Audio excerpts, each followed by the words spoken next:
আমাদের মাঝখান থেকে যে চলে যায় সবসময় বলবেন তিনি নিত্য ধাম প্রাপ্ত হয়েছে, মানে নিত্য ধামে চলে গিয়েছেন। সেই কথাটা বলবেন এবং লিখবেন। হ্যাঁ, যে স্বর্গীয় কথাটা না লেখে এই কথাটা লেখে, আরো উন্নত।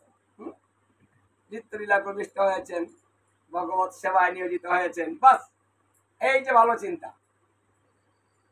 কারণ আমরা চাই যে ব্যক্তি পৃথিবী থেকে চলে গেল সে যেন ভগবানের ধামে চলে যায়, আর যেন ধরাধামে এসে দুঃখ দুর্দশা ভোগ না করতে হয়। এখানে থাকাটাই কিন্তু কষ্ট। এই যে অনিতা চলে গিয়েছে, ও কি কষ্ট করেনি? আপনারা দেখেছেন না? আমি যে এসেছি কত কষ্ট করে সে আমাকে এই এনেছে, এবং কত কষ্ট করে সে আমার জন্য কিছু আয়োজন করেছে, আমি বুঝতে পেরেছি। তার কষ্টটা কিন্তু আমি বুঝেছি। তারপরে আমি এসেছি, কারণ তার ভক্তি ছিল, অর্থ ছিল, কিন্তু তার ভক্তি ছিল।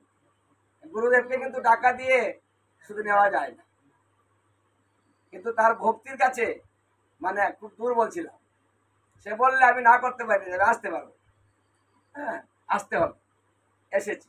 সে কষ্ট করে নাই, যতদিন থাকতো সে তো কষ্টই করতো, কষ্ট করতো না। যদিও তার জন্য আমাদের মায়া লাগতেছে, তাই না? চলে গেল ওইভাবে, তাই না? মায়া লাগতেছে, কিন্তু কষ্টও কিন্তু লাগছে। কারণ তার ওই কথা মনে হয় যে চলে গিয়েছে, ভালো হয়েছে। সে যদি আজকে কষ্ট পেত, ঘরে পড়ে থাকতো, কে দেখতো? সে যে বলেছে আমার চলে গিয়েছে, সময় কিন্তু দেয়নি। আমার সঙ্গে সমানেই কথা বলে, কিন্তু এই 2-4 দিন বলেনি, সময় পাইনি। এই জন্য আজকে এখানে মানুষ হবে কথাটাই ভাবিনি, অথচ অনেক ভক্ত হয়েছে। মানে এটা কিন্তু ভাবনাই ছিল না। আমি এসে দেখি যে পরিবেশে আজকে আর ভক্ত হবে না, কিন্তু দেখেছেন আপনারা কিন্তু সবাই চলে এসেছে। এই যে দিন ভালো না বাসে তারাই তো আসে, ভালো না বাসলে তো এখানে কেউ আসবে না। যারা আরাম করতে চায় তারা কি আসবে? ওরা তো আরাম করতেছে, ঠান্ডা লাগতেছে, এখন একটা কম্বল নামাবে, কম্বলটা একটু গায়ে দিবে, কি আরাম। খুশি করতে অল্পেতেই করা যায়, অনেক দিনেও করা যায় না। এই জন্য যেখানে ভগবানের গুণগান হয় সেখানে যাবেন, হাঁটবেন, হাঁটলেও লাভ। প্রতি পদে পদে অশ্বমেধ যজ্ঞ হয়, হাঁটলেন কত লাভ হলো।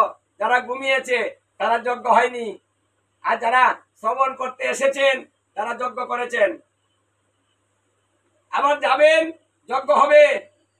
প্রতি পদে পদে একটা করে অশ্বমেধ যজ্ঞ হয়।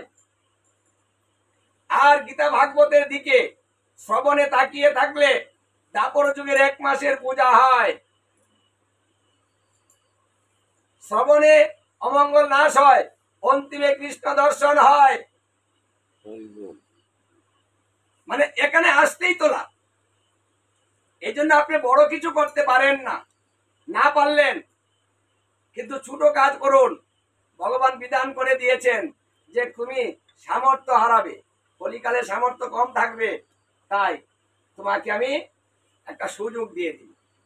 এই যে সুযোগ, এই সুযোগ কিন্তু সবাই পায়নি, সবাই পাবেও না। আমরা পেয়েছি, আমাদের ভাগ্য ভালো যে আমরা সুযোগ পেয়েছি। সুযোগটা কাজে লাগান। পদ্মপুরাণ উত্তরাখণ্ডে যমরাজ বলেছেন, যদি কোনো